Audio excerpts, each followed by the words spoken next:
A ver, si tenemos un alambre de longitud 2A, con una corriente circulándola como se muestra en la figura, y que la línea bisectriz, o sea, una línea que pasa por el centro de la barra, a una distancia X, queremos determinar cuánto valdría la intensidad del campo magnético. Pues deberíamos tomar un elemento del conductor, ¿verdad?, que señalaría en la dirección de la circulación de la corriente, el elemento D, desde ese sitio al punto, la distancia R, en la dirección del vector unitario, en la dirección hacia el punto, de establecer que este ángulo es phi, digamos, y indicar que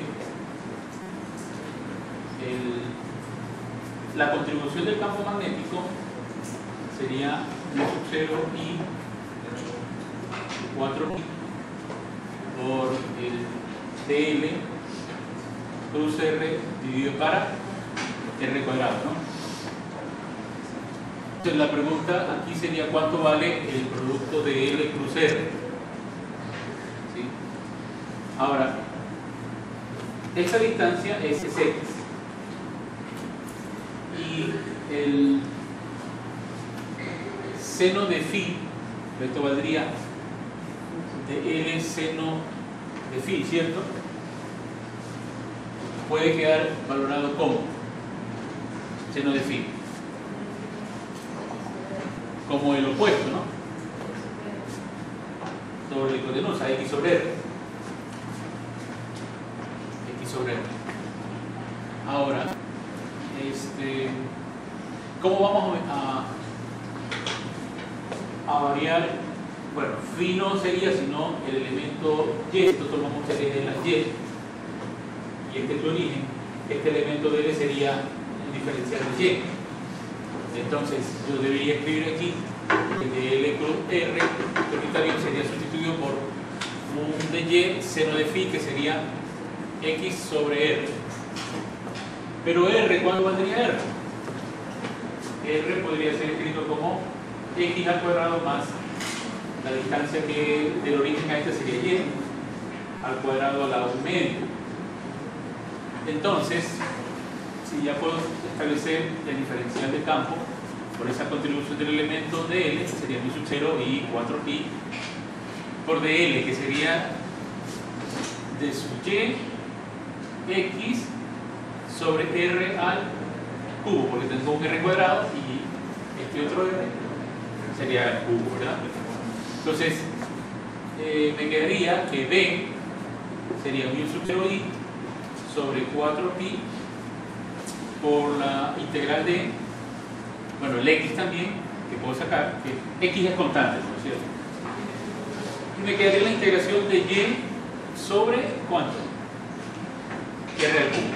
O sea, x cuadrado, y cuadrado a la 3 medios. Pero en esta ocasión, los límites de integración irían desde menos a hacia más a, ¿verdad? Entonces, finalmente, al resolver esto, me quedaría mu sub 0 por i por x sobre 4pi.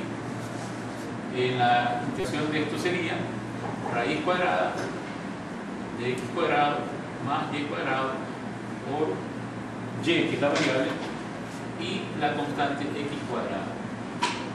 Todo entre menos a y más a. Entonces, esto nos conduce a que el campo, justo en ese punto central, es dependiente de mu sub 0, la intensidad, 4pi, y aquí queda un x nada más, ¿no? Pero veamos, cuando evaluamos a, ¿cuánto tiende esto? A tomar a sobre raíz cuadrada de a cuadrado y cuadrado, ¿verdad?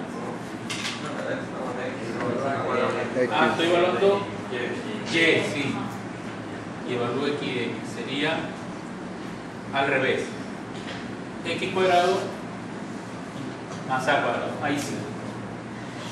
Y en el otro valor, y sería menos, ¿cierto? Y en la raíz quedaría igual, ¿no? X cuadrado más A cuadrado. Ahí está, ¿no? Como menos por menos se hace más, ¿no?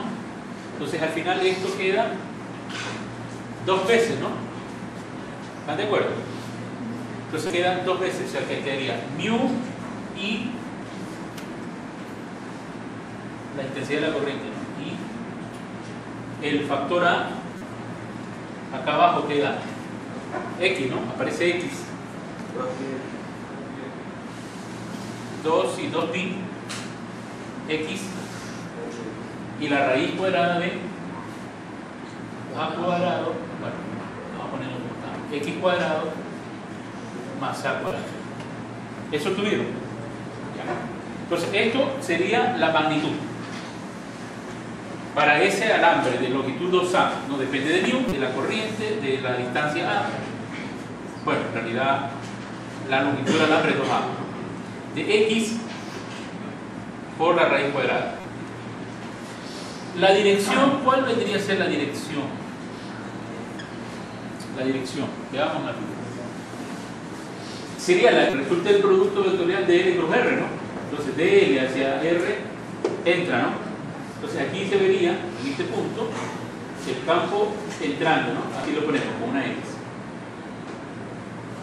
¿Están de acuerdo? Existe otra regla también para determinar la dirección. En vez de hacer de L cruz R, así tomamos el pulgar, apunta en la dirección de la circulación de la corriente I por el alambre, y ese pulgar le dice en ese sentido va. Y los dedos envuelven al alambre estableciendo el sentido de circulación de las líneas de campo magnético alrededor, sería el círculo alrededor del alambre. Entonces, en el plano de la pizarra, esas líneas todas entran, ¿no? Entran. Por lo tanto, este punto es marcado con una X para señalar que entra. En el lado izquierdo, ¿cómo serían las líneas? Sale. Entonces se vería como haciendo un corte de estas líneas que envuelven al alambre.